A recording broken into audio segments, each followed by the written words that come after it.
new trial for former President Trump in place. We have a racist attorney general who's a horror show. Quickly turning the courtroom to a presidential campaign. Kids in a neighborhood saved the day. I felt really bad, so I wanted to help, and I told my mom about the idea. A fundraiser that a family will remember forever. And empowering a community and their allies. You can never erase the LGBTQ community. These stories and more coming up on Newsbreak. Hello, South Florida. I'm Leon Abutar-Bush. And I'm Julian Davis. Today's Tuesday, October 3rd, 2023. Live from the Lee Caplin School of Journalism and Media in North Miami, this is Caplin News. DC developments this morning with 4 big stories, all involving big-name politicians. The president's son is due in court, and that's only where it begins. Caplin DC Bureau reporter Hawa Izel is in Washington this morning. We begin with the president's son. Hunter Biden is scheduled to appear in court today on gun charges. He's accused of lying on federal forms and illegally possessing a gun while using illicit drugs. It's the first time the child of a sitting president will appear in court to fight criminal charges. It comes at the same time as an impeachment inquiry into President Biden for allegedly profiting off his son's foreign business deals. Pursuant to Clause 2A1. Now to Capitol Hill, where Florida's Matt Gaetz made a motion to remove House Speaker Kevin McCarthy. Next week, one of 2 things will happen. Kevin McCarthy won't be the Speaker of the House, or he'll be the Speaker of the House working at the pleasure of the Democrats. Congressman Gaetz is mad at Speaker McCarthy because he worked with Democrats to avoid a government shutdown. Keep government open? Not backing down from the challenge. 3 words from the Speaker on the social media network X: bring it on.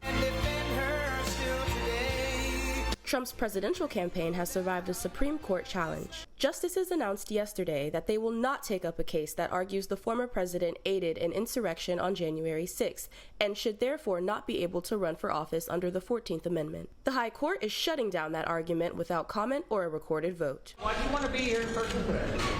Because I want to watch this witch hunt myself. Speaking of President Trump, today is day 2 of his civil trial in New York City. He was not required to appear yesterday, but chose to. He's accused of exaggerating the value of his real estate properties to qualify for better loans. No matter how powerful you are, no matter how much money you think you may have, no one is above the law. In Washington, D.C. for Caplin News, I'm Hawa Izel. Bizarre crimes caught on camera in Miami Springs. Caplin's Samantha Gutierrez is live outside the TGK Correctional Facility with details. Yeah, we're actually covering 2 stories out of the Miami Springs area. One suspect is actually here in the Turner Guilford Correction Center and is expected to be released later today. First, though, I want to talk about a man who was caught on camera swinging a machete at a motorcyclist. It was 61-year-old. Charges of aggravated battery with a deadly weapon and $10,000 bond. This dashcam footage shows Herrera charging at a motorcyclist in the area of Northwest 42nd Avenue near Northwest 36th Street. The incident happened Friday.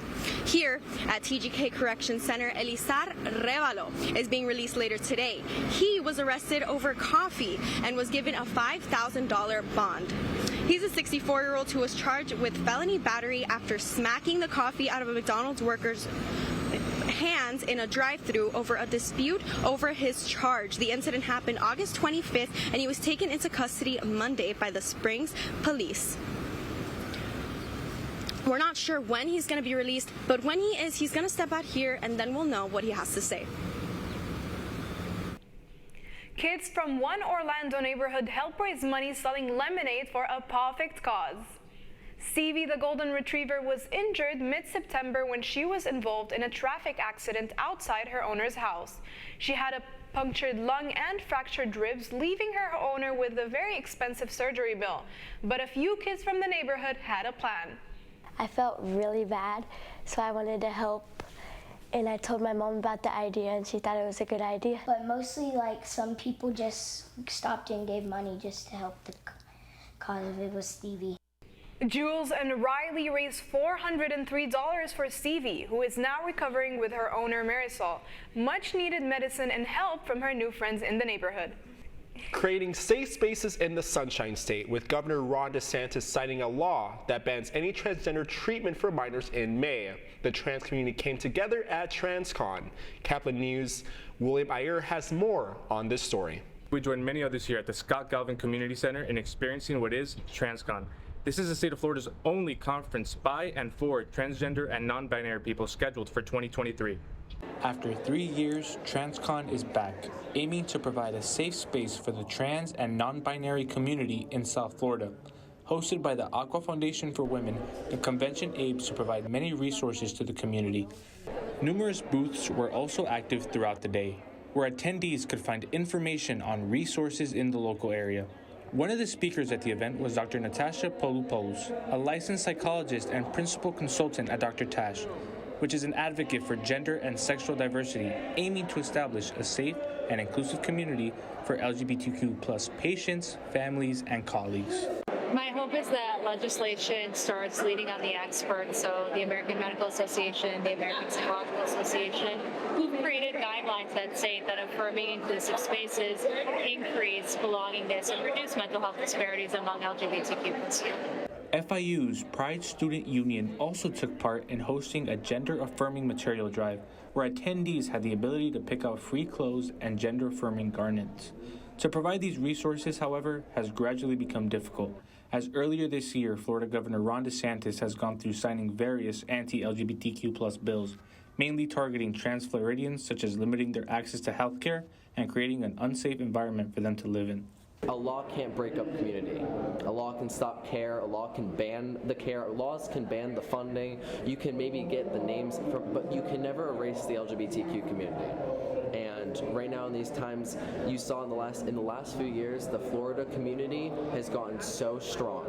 The events like this are life-saving. Although concerning, these actions do not stop many supporters from finding ways to combat these laws and find ways around them to keep helping those in need of support and care. While Florida legislatures keep passing anti-LGBTQ+ legislation, the Aqua Foundation continues to provide support for the community alongside many local community partners.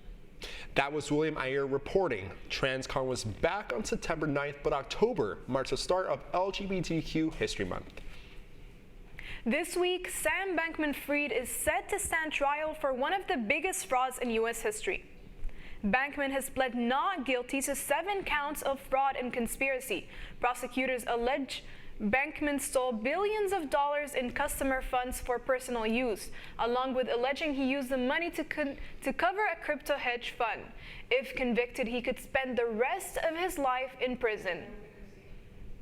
Do not panic on Wednesday when your phone lets out a loud screech. The federal government is set to do a nationwide test of the emergency alert system at 2:20 p.m. You should receive a text mentioning that it is only a test.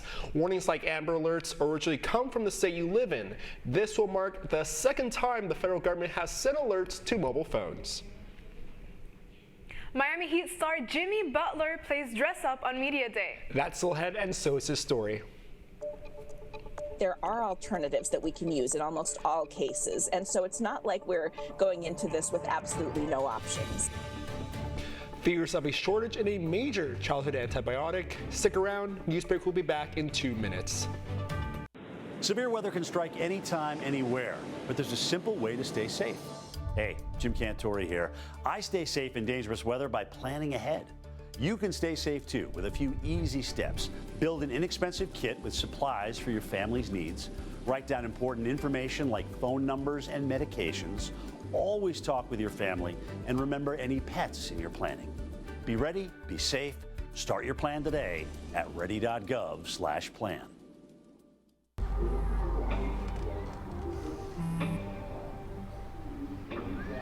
I don't know why you're so sad. You've got a roof over your head. You gotta stop with that depression stuff. That's what white people think. You all right? It just feels like it's coming from everywhere. Do you want to talk about it? You can talk to me if you're feeling sad. Whenever you need to talk, I'm here, okay?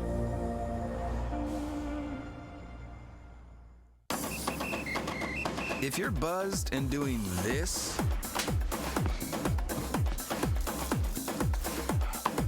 to make yourself feel okay to drive, ZWX.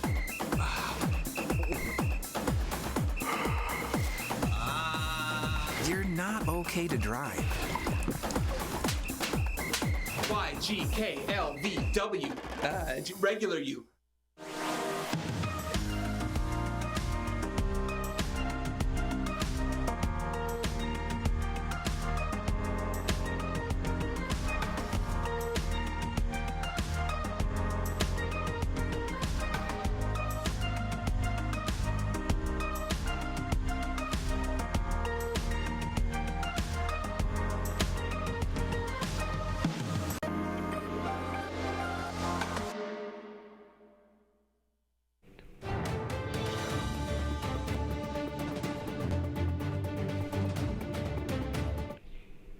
It's that time of the year again. Respiratory virus cases typically start to rise in October, spiking between December and February.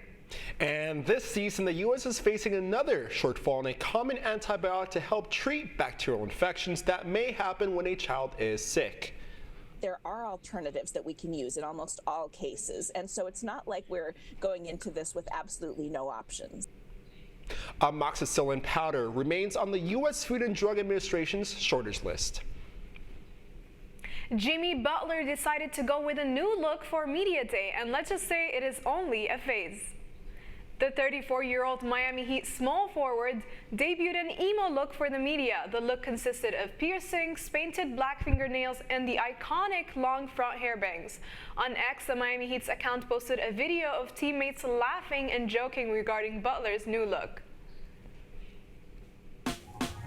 Last week, Brandon met a girl on a dating app. One day after work, he finally found the courage to ask her out. No answer. He started to panic. Was he being too pushy? Maybe it was too... Hey, sorry I didn't respond. I was driving. I would love to go on a date. How does tonight sound?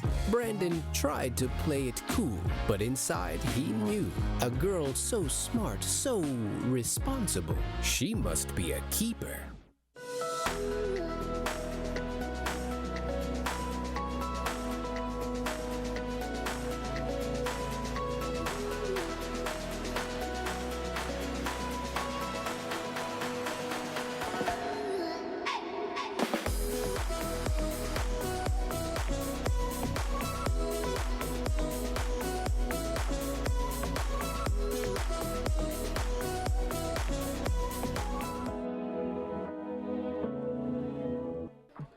How do you know when you've made the right decision?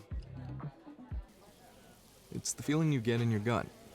The one that tells you what's right or wrong. It's the one that says, sure, I can have a drink.